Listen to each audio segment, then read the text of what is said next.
मातृभूमि के लिए वंदे मातरम भी उसी जोश में कहें जिस जोश में वो नारे तकबीर अल्लाहू अकबर कहते हैं। বা ধর্ম পালন করা লোকেরা তারা সিটিজেনশিপ অ্যামেন্ডমেন্ট অ্যাক্টের আওতায় আসবেন। भारत माता का जय का नारा अगर जोश से नहीं लगाएंगे तो क्या पाकिस्तान वाले लगाएंगे? We are ready to hand over 27 kilometre fencing land. नमस्कार दोस्तों, मेरा नाम है करण शर्मा और आप लोग देख रहे हैं CF टीवी। अब मदरसों में भी वंदे मातरम गाना मैंडेटरी होगा। क्यों? यकीन नहीं हो रहा? अरे भाई, ये सच है। शुवेंदु अधिकारी ने साफ बोल दिया है कि क्लासेस शुरू होने से पहले वहां पर जो भी प्रार्थना की जाती है उसमें वंदे मातरम गाना जरूरी होगा। लेकिन दोस्तों, ये तो चलो एक फैसला था जो शुवेंदु अधिकारी को एक हार्डकोर नेशनलिस्ट हिंदुत्व पॉलिटिशियन बनाता हो। लेकिन जब से इन्होंने बंगाल की सत्ता संभाली है तब से एक के बाद एक ऐसे ताबड़तोड़ डिसीजंस लिए हैं जो इनकी इस पॉलिटिक्स पर ऑफिशियली स्टैंप लगाते हो। देखिए, पश्चिम बंगाल की राजनीति में जो कभी इम्पॉसिबल माना जाता था अब वो एक रियलिटी बन चुका है। शुवेंदु अधिकारी अब बंगाल के मुख्यमंत्री है और उनके सत्ता में आते ही राज्य की राजनीति का पूरा सॉफ्टवेयर अपडेट होता दिख रहा है। सालों तक appeasement politics, cut money culture और सिंडिकेट राज के आरोपों से घिरे बंगाल में अब बीजेपी का हार्डकोर नेशनलिस्ट हिंदुत्व मॉडल उतरता दिखाई दे रहा है। और अगर शुरुआती फैसलों को देखें तो साफ लगता है कि शुवेंदु अधिकारी की जो सरकार है वो एक केवल सरकार नहीं चला रहे बल्कि बंगाल का पॉलिटिकल डीएनए रीराइट करने निकले हैं। सबसे बड़ा सिग्नल तब आया जब उन्होंने ये कहा कि CAA और इन्फिल्ट्रेशन पॉलिटिक्स पर मैं बिल्कुल सख्त रहूंगा। मुख्यमंत्री बनते ही शुवेंदु अधिकारी ने साफ कहा जो CAA के अंडर आते नहीं होंगे उन्हें डिपोर्ट कर दिया जाएगा। सुनिए शुवेंदु अधिकारी ने क्या कहा। আজ থেকে আমরা এই আইন কার্যকর করলাম। এর ফলে সিএ এর অন্তর্ভুক্ত যারা, অর্থাৎ সিএ তে বলা আছে 7টা কমিউনিটি বা ধর্ম পালন করা লোকেরা তারা সিটিজেনশিপ অ্যামেন্ডমেন্ট অ্যাক্টের আওতায় আসবেন এবং তাদেরকে যারা 31/12/2024 পর্যন্ত এসেছেন। अब ये स्टेटमेंट डायरेक्ट पॉलिटिकल मैसेज था कि बंगाल में अब PMC लेफ्ट की तरह ओपन बॉर्डर पॉलिटिक्स नहीं खेली जाएगी। इसके बाद सरकार ने detect, delete, deport campaign launch किया। नाम सुनकर ही पता चल रहा था कि बीजेपी अब बंगाल में सॉफ्ट पॉलिटिक्स नहीं खेलने वाली। इलीगल इमिग्रेंट्स की पहचान, रिकॉर्ड से डिलीशन, डिपोर्टेशन, ये पूरा फ्रेमवर्क बीजेपी की उसी पॉलिटिक्स से जुड़ा है जो सालों से असम और नेशनल लेवल पर दिखती रही है। और बीजेपी का पूरा बंगाल कैंपेन भी इसी नैरेटिव पर बना था, इन्फिल्ट्रेशन, बॉर्डर सिक्योरिटी और डेमोग्राफिक चेंज। अब सत्ता मिलने के बाद उसी नैरेटिव को बीजेपी आगे पुश कर रही है। यहीं से बंगाल पॉलिटिक्स में सबसे बड़ा शिफ्ट दिखा। पहले जहां स्टेट पॉलिटिक्स बंगाली रीजनलिज्म के अराउंड घूमती थी, अब narrative national security, Hindu identity और बॉर्डर प्रोटेक्शन की तरफ मूव करता दिख रहा है। लेकिन एक बात अनडिनाइबल है, शुवेंदु अधिकारी ने आते ही पॉलिटिकल टेम्परेचर तो 100 के पार पहुंचा दिया है। दूसरा बड़ा कदम था बांग्लादेश बॉर्डर फेंसिंग पर तेजी। शुवेंदु अधिकारी सरकार के शुरुआती कैबिनेट डिसीजंस में BSF को बॉर्डर फेंसिंग के लिए जमीन ट्रांसफर करने का फैसला शामिल था। बंगाल बीजेपी का लंबे समय से आरोप रहा है कि इलीगल इन्फिल्ट्रेशन ने बॉर्डर डिस्ट्रिक्ट्स की डेमोग्राफी बदल दी है।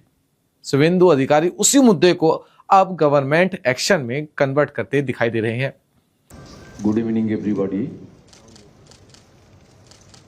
First of all, I would like to convey my best wishes on behalf of West Bengal State Government to BSF DG and his team, because today is very meaningful day and occasion. After long time, BSF as well as the Government of India approached state government to hand over the adequate land to complete the fencing in Indo-Bangladesh border.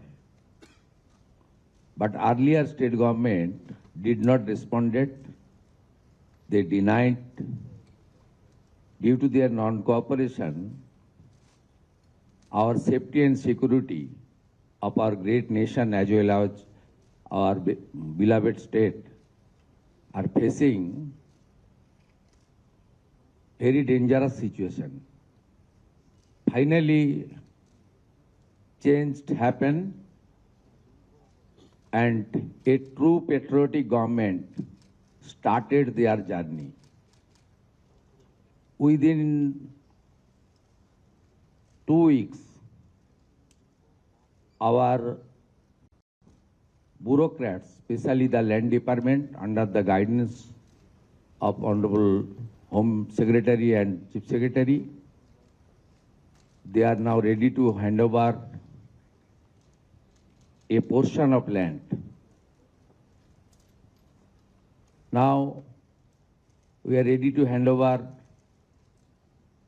27-kilometer fencing land along with few border outpost lands and BSF infrastructure development land. लेकिन अब जो फैसला सबसे ज्यादा political debate create कर रहा है वो है मदरसों में वंदे मातरम को मैंडेटरी करना। मैं तो बहुत ही खूबसूरत तरीके से देख रही हूँ, क्योंकि मुसलमानों को भी अपनी मातृभूमि से प्यार होना चाहिए और अपनी मातृभूमि का नाम लेते वक्त एक गौरव महसूस होना चाहिए। प्रत्येक भारत का मुसलमान जब भारत माता की जय कहे तो चेहरे पर एक चमक होनी चाहिए, वंदे मातरम कहे तो चेहरे पर एक चमक होनी चाहिए। इस्लाम हमारा एक पर्सनल आइडेंटिफिकेशन है, लेकिन संविधान हमारे लिए सर्वप्रिय और सर्वप्रथम होना चाहिए।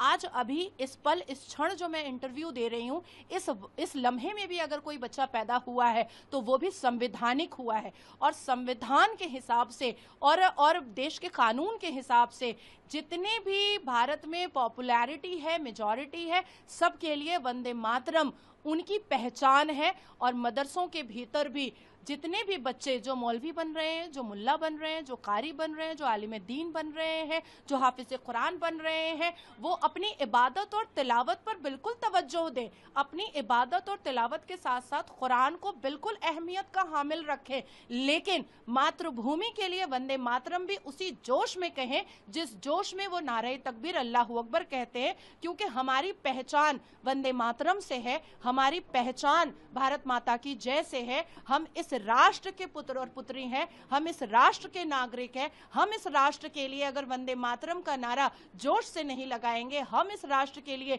भारत माता का जय का नारा अगर जोश से नहीं लगाएंगे तो क्या पाकिस्तान वाले लगाएंगे?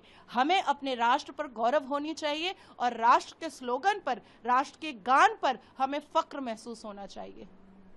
पश्चिम बंगाल की शुभेंदु सरकार ने एक और बड़ा फैसला लिया है। बंगाल सरकार के अल्पसंख्यक कार्य और मदरसा शिक्षा विभाग ने एक आदेश जारी किया है जिसके तहत बंगाल के सभी मदरसों में वंदे मातरम गाना अनिवार्य कर दिया गया है। अब मदरसों में इस आदेश का पालन करना जरूरी होगा। यह नया नियम सरकारी मदरसों से लेकर सभी सहायता प्राप्त और गैर सहायता प्राप्त मदरसों पर भी लागू होगा। अब इसमें आप ये सोचेंगे ये फैसला तो कहीं ना कहीं यूपी से रेजोनेट कर रहा है। जी हाँ, बिल्कुल, यूपी सरकार पहले से ही स्कूलों में रोजाना वंदे मातरम गाने पर जोर दे रही है। सीएम योगी आदित्यनाथ बार बार कह चुके हैं कि राज्य भर के सभी स्कूलों की सुबह की सभाओं और देशभक्ति एक्टिविटीज में वंदे मातरम गाना मस्ट है। और मदरसों की बात करें तो यूपी मदरसा एजुकेशन बोर्ड ने भी पहले ही तय कर दिया है कि क्लास शुरू होने से पहले सुबह की प्रार्थना में जन गण मन गाना मैंडेटरी होगा। लेकिन पॉलिटिकल ऑप्टिक्स तो देखिए, बीजेपी को एग्जैक्टली वही नैरेटिव मिल रहा है जो वो सालों से बिल्ड करना चाहती थी, यानी कि national identity above word politics.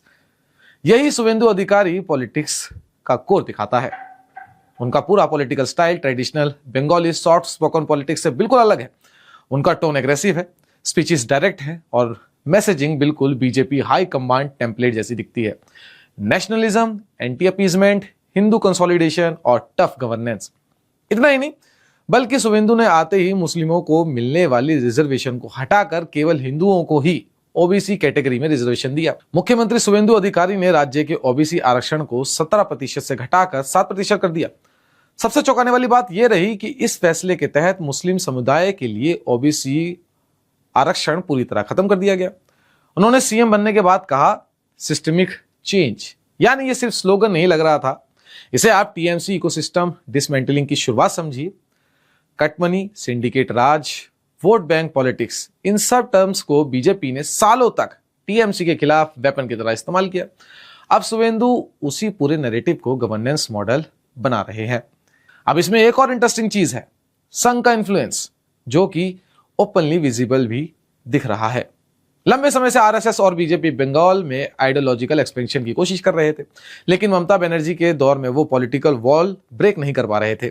अब शुवेंदु सरकार के दौरान संघ लिंक्ड फेसेस का इंस्टीट्यूशनल राइज साफ दिख रहा है। रतिंद्र बोस जैसे लंबे समय से संघ से जुड़े चेहरों को की कॉन्स्टिट्यूशनल रोल में लाना उसी बिगर सैफरन रिस्ट्रक्चरिंग का हिस्सा माना जा रहा है। लेकिन बंगाल में सबसे बड़ा पॉलिटिकल फ्लैश पॉइंट शायद हिंदू मोबिलाइजेशन ही रहने वाला है, और शायद यही वजह है कि बंगाल की पॉलिटिक्स आज पूरे देश में सबसे ज्यादा क्लोजली वॉच पॉलिटिकल एक्सपेरिमेंट बन गई है। क्योंकि सवाल सिर्फ इतना ही नहीं कि बीजेपी बंगाल जीत गई, असली सवाल तो यह है क्या बीजेपी का आइडियोलॉजिकल कैरेक्टर बदल रहा है। दशकों तक बंगाल की पहचान लेफ्ट पॉलिटिक्स, इंटेलेक्चुअल लिबरलिज्म और रीजनल आइडेंटिटी से जुड़ी रही, लेकिन अब बीजेपी उसी बंगाल में हिंदू आइडेंटिटी पॉलिटिक्स को मेन स्ट्रीम बनाने की कोशिश कर रही है, और शुवेंदु अधिकारी उस प्रोजेक्ट का सबसे एग्रेसिव फेस बनकर उभरे हैं।